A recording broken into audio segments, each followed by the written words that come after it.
Hey all, and welcome back to Cinema Swamp. I'm your host, The Comatode, and I'm here to watch all the trash so you don't have to.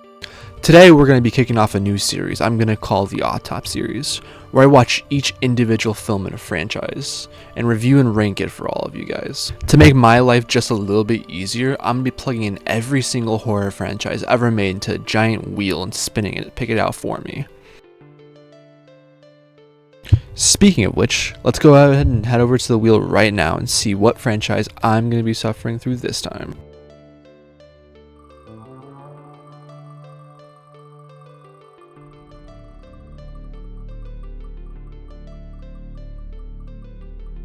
Well shit, I guess I'm going to be kicking off this series with some trauma trash. Ain't no better way I'd have it. Give me a few hours, guys, to binge through these movies, and I'll be back to bring you my opinions on them.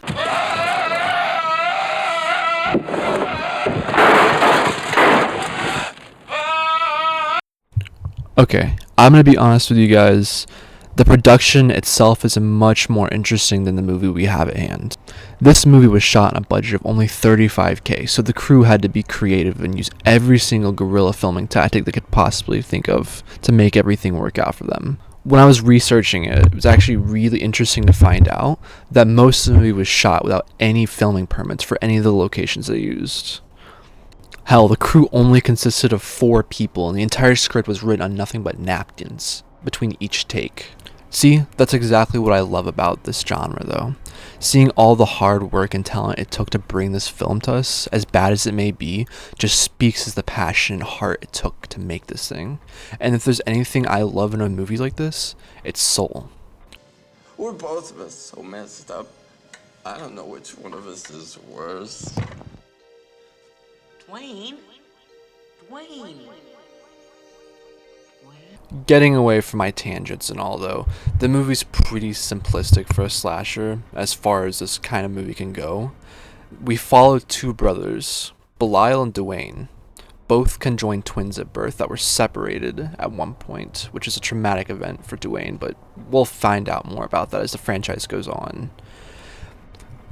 Speaking of the twins, I should probably explain the premise of this movie, and why it's titled such.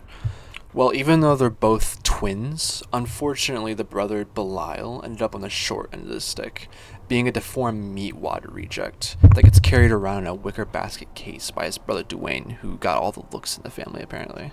With a premise like that, you know we're going to be getting some wacky hijinks and poorly made kills, especially when Belial decides he doesn't too much like it that his boy's getting laid. After about an hour of meandering around the city and poorly shot interiors and exteriors, the movie caps off in a fight between Belial and Dwayne, ending with both of them and the girl dead outside of the window. You know how it is with these horror movies though, that's not going to last for too much longer, especially if this movie is as profitable as it was.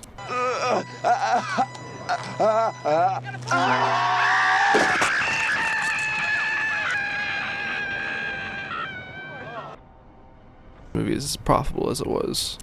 Full of choppy editing, poor ADR, bad acting, cheesy special effects, and tons of empty space, the film is charming. Even though the movie doesn't have much but charm going for it, every time Belial shows up, it reminds me just why I watch movies like this. Although primitive, all the effects it took to bring Belial to life separates him from the usual slasher villains. Honestly, those scenes with that little angry meatball are the only things that kept me going through this movie. So I'm really hoping the next 2 movies have much more of a minute, but we'll see. I really don't have too much to say with this movie as not much really happens, but if you're a fan of cheesy B movies, especially slashers, I recommend it. It's fun enough to entertain you for the short runtime. That being said, I'm going to give this one a 5 out of 10. And I'm going to go ahead and move on to the next one. So give me about an hour and a half, and I'll be back to you guys. Come forward, children. Come forward and meet the newest addition to our family.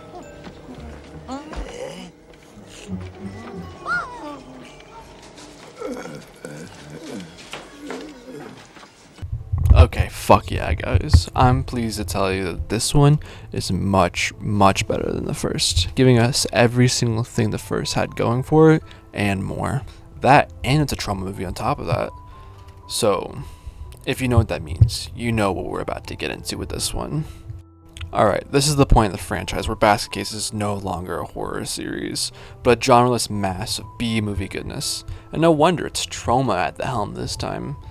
After surviving The Craft from the Window, because of course they did, it's a horror movie sequel, Belial and Dwayne go on the run, eventually finding a new home with Granny Ruth, aka the new star of the series.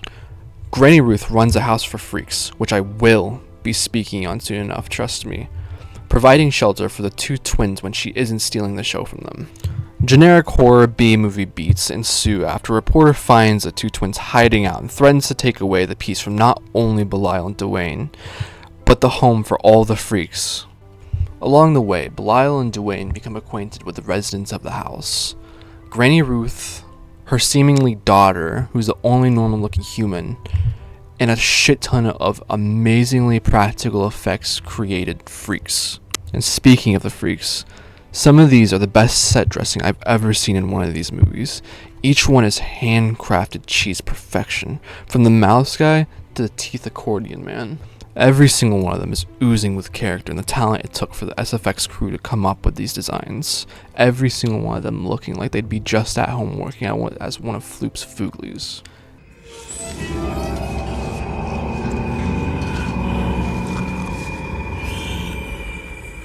Who are these people?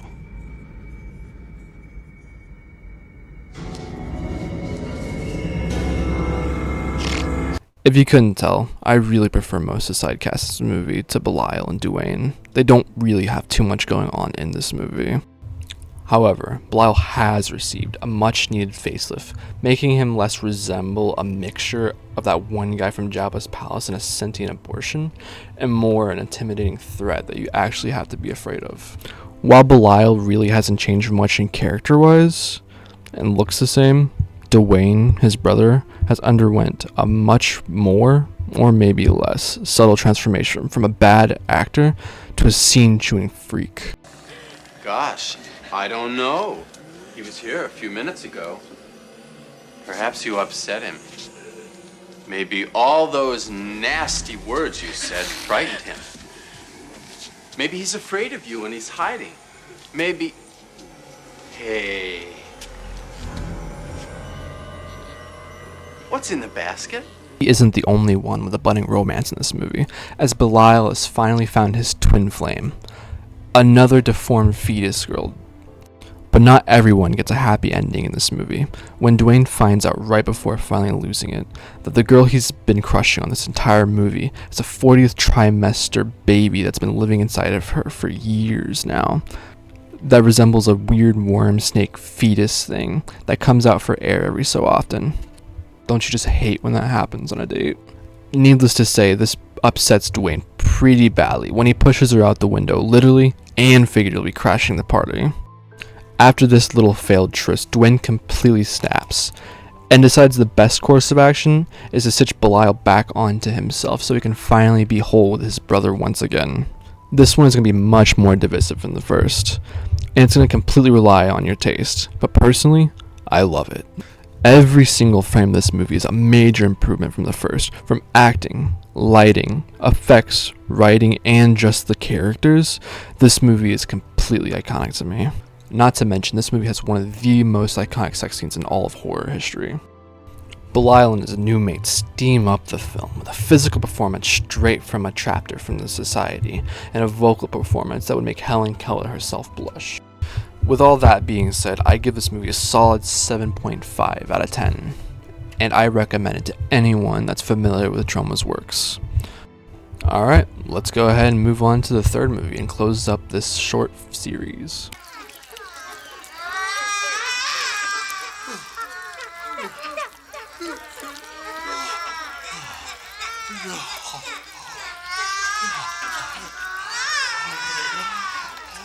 Well, that was certainly a step back. After such a massive budget increase for the second film, you really feel the hit when they take it away for the third. Basket Case 3 might be devoid of all of the good quality filmmaking of the second, but it more than makes up for it by being a fucking insane ride all the way throughout. Plus, it has one of the most iconic kills in horror on the internet, due to Watch Mojo of all fucking things. An insane final show-off that includes Belial donning a fucking mech suit to save his deformed spawn. I'm getting a bit ahead of myself, so why don't we just go ahead and go through the plot real quick. The movie opens by playing that sex scene from the first one, which they're so obviously proud of that they had to play it for everybody 3 times now in the series, and recapping the ending.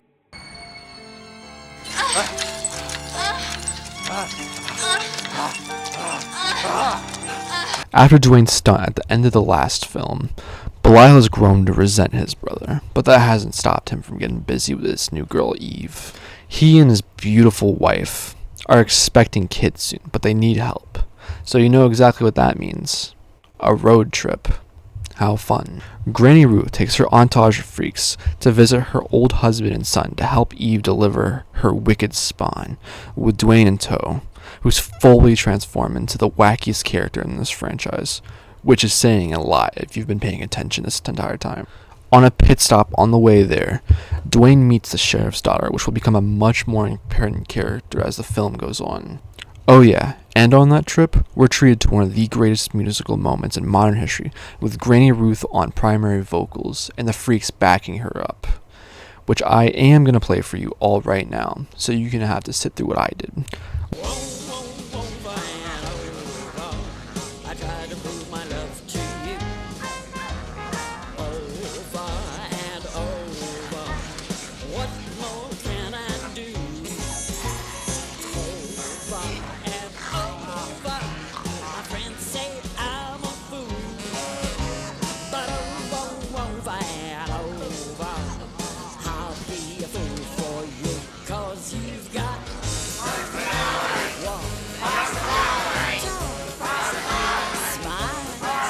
When they finally do arrive at the house, we're treated to the greatest birth since Jesus Christ himself, which I wish I could play, but it's just far too graphic for YouTube.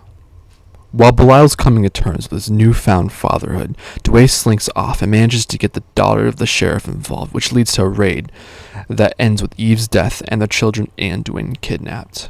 Needless to say, the freaks are pissed and storm the precinct, leading to the before-mentioned kill and the deaths of everyone involved, including the sheriff's daughter, the entire force, and one unfortunate meatball who accidentally gets slammed on. Unfortunately, this ends with not a single meatball saved, because the sheriff has taken them hostage, only willing to trade them for Belial for revenge for his daughter. So naturally, that means we get to have a show-off between the sheriff, with Belial donning a fucking mech suit to save his kids. Hard to believe this is the Basket Case franchise, huh? The series that started off with a twin and a deformed basket that goes around killing people. This is why I love horror, folks. This shit right here. After finally saving his kids, the freaks and Belial, with their newfound freedom, decide to start living life outside of their house and take back their freedom by force. But Granny Ruth can say that far better than I ever could, so I'm gonna go ahead and play her speech now.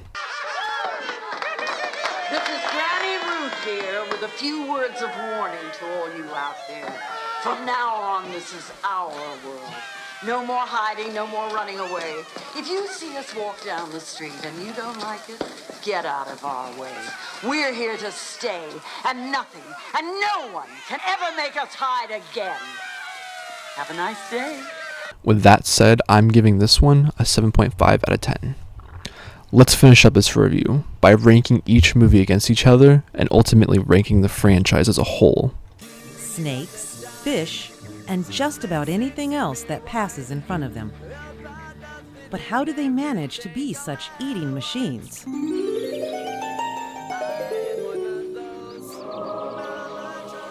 Bullfrogs don't have big claws, sharp beaks, or fangs.